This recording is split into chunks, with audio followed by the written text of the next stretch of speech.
So with your father's side, I think it's quite interesting that to have the story of your fathers, some of them being enslaved and going, where did they go and how did they get back? Like, how do we have an oral history of what happened? Yes.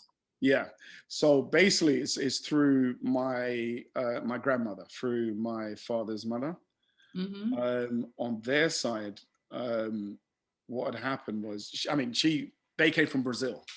Mm-hmm. So whatever the link is actually those that actually returned back From Brazil. from Brazil and resided in Jamestown. So the story, when you go to Jamestown, you see there's areas called, Brazil or Little Brazil and stuff Right. like that. There's still artifacts painted on the wall that pay homage to that journey. Wow. Yeah. So where did do they know if they were smuggled back, or did they come back like they just hopped on a boat and came back, or like how did they That's manage to make such a long trip when they, I mean, if you're enslaved, I mean, I know the people didn't give them up willingly, so how did they manage to make such a long journey back? that part of the story. I'm not too sure because it wasn't something that was openly spoken about. Okay. I had to ask questions. Now, with my grandmother, for example, she was very light skinned. Okay, so Ah, there was that whole thing of people asking questions and how comes your grandmother so light, and I asked questions. I was a very inquisitive child, um, yeah. and just as an inquisitive adult as well. So my my father's older sister, she's still alive. When I get back to Ghana, I told her I want to sit down with her and I want to hear some of the family's history, because I heard it orally through my dad um, and others in the family, but in terms of sitting down with them one to one, it was just something that was said in passing. Yeah, You yeah. know, um, And the I'm same trying with to. your mom's family.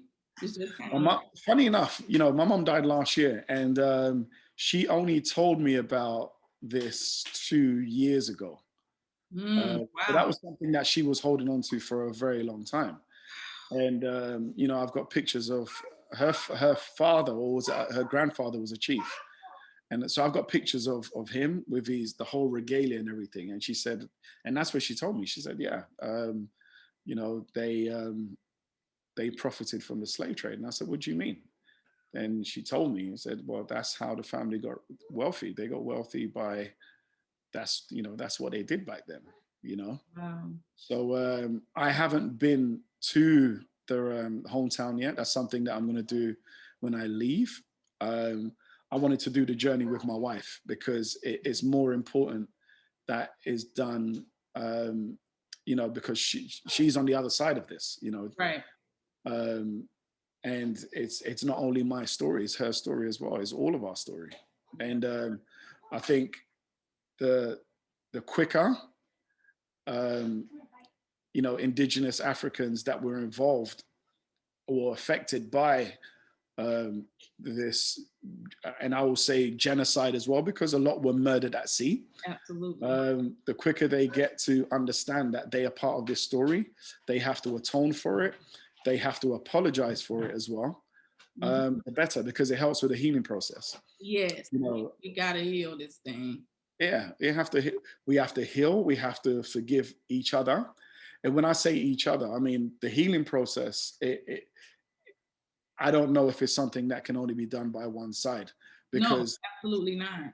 yeah, you know, there's I'm 45 years old now, and I know for a long time in my life, I had to deal with the forgiveness of my ancestors, what they did. What they did. To, Yeah, yeah, they're because it's, regardless of how you want to see it, it's a betrayal. it is. Is a betrayal It's a of your own family people. betrayal at that. Like, Yeah, is painful, and it's a history that needs to be told, and we need to tell it. we need to tell the story, because the thing is, when you leave it for somebody else that is not part of our culture to tell the story, they can spin it any way they want to. And they can do. spin it, yeah, they could spin it from the angle of we came to trade and the people were willing to sell us their own people, right? Which is not the truth, you know. Right. Is far from it. And I think a lot of times on our side, on this side, there's so much pain attached to it. And like you said, there needs to be some forgiveness done on both sides. Because one of the sisters said to me today, she said that, you know, it makes her feel some kind of way when we say our people, you know, what y'all did to our people. And she's like, do you not realize that those were my aunts and uncles and cousins, and these were my people too. These are our people. So like, you are Ghanaian and I'm a Black American.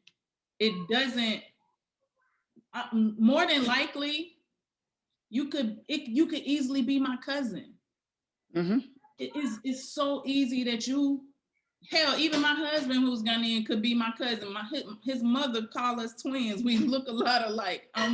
Every time I'm in Africa, somebody wants to claim that I'm from their village. You know. But the interesting thing is, when a lot of African Americans come over, that is the shock to the system. Is like, you look around, you're like, wow, that could be aunt this, that could be cousin that could be. And I see that with a lot of the Caribbeans when they come over as well. It's the same thing. It's like, you Gabriel. know, it's you see it. My mother, it's in the bone structure, it's in everything. Listen, for more on this video, please click the link in the description below. Thank you.